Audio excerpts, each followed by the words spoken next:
Kau pikir Abu Nawas hanya pelawak?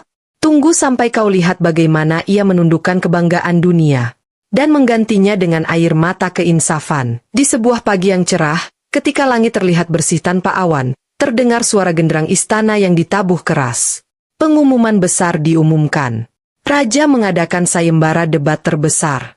Siapa yang mampu menumbangkan Abu Nawas akan diberi emas seberat unta. Ribuan rakyat datang dari berbagai penjuru. Para ulama, filsuf, ahli falak, bahkan pendeta asing turut hadir. Salah satu pendeta tua dari wilayah timur datang dengan penuh percaya diri. Ia mengenakan jubah hitam emas, wajahnya penuh raut kesombongan. Di hadapan raja, pendeta itu berkata lantang, "Wahai raja, izinkan aku bertanya pada Abu Nawas satu pertanyaan yang pasti membuatnya bungkam. Jika dia tak bisa menjawab, maka biarkan ia meninggalkan istana ini untuk selamanya." Raja tersenyum. Ia menoleh ke arah Abu Nawas yang sedang menyantap kurma dengan tenang di pojok balairung. "Abu Nawas," ucap raja, "kau siap menghadapi debat ini?" Abu Nawas berdiri. Ia menyeka mulutnya, tersenyum penuh keyakinan, lalu menjawab, "Jika debat adalah hujan, maka aku sudah jadi samudra.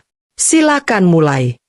Pendeta itu mengangkat tongkatnya ke atas, lalu berkata dengan nada tinggi, "Wahai Abu Nawas, jawablah ini. Siapa yang lebih tua, matahari atau bulan?"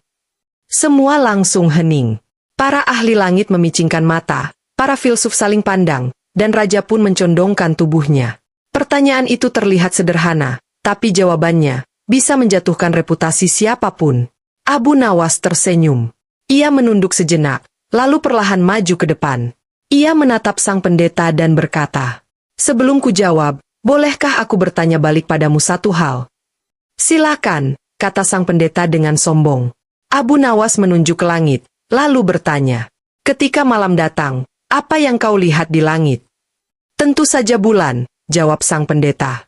"Dan saat pagi datang, apa yang muncul lebih dulu?" "Matahari."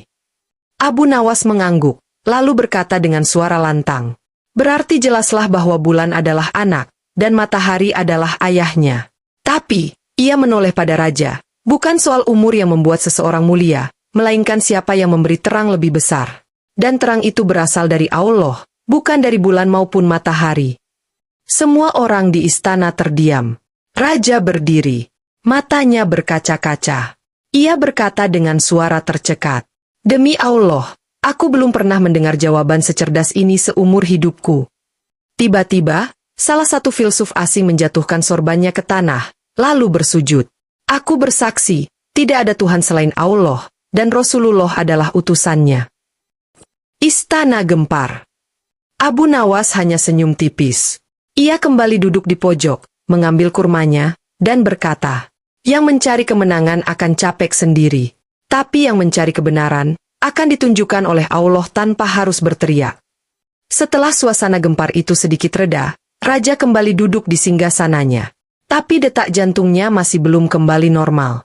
Ia belum pernah menyaksikan seorang tokoh debat, apalagi seorang yang dianggap jenaka seperti Abu Nawas, mampu membungkam seorang pendeta besar dengan hanya satu logika sederhana yang penuh hikmah. Pendeta yang tadi mendebat Abu Nawas tampak kebingungan. Tangannya gemetar. Tapi egonya belum padam. "Tunggu dulu," serunya keras. "Jawaban itu hanyalah permainan kata. Kau belum menjawab soal umur." Abu Nawas hanya tersenyum. Ia berdiri lagi dan menatap lurus ke arah sang pendeta. "Baiklah.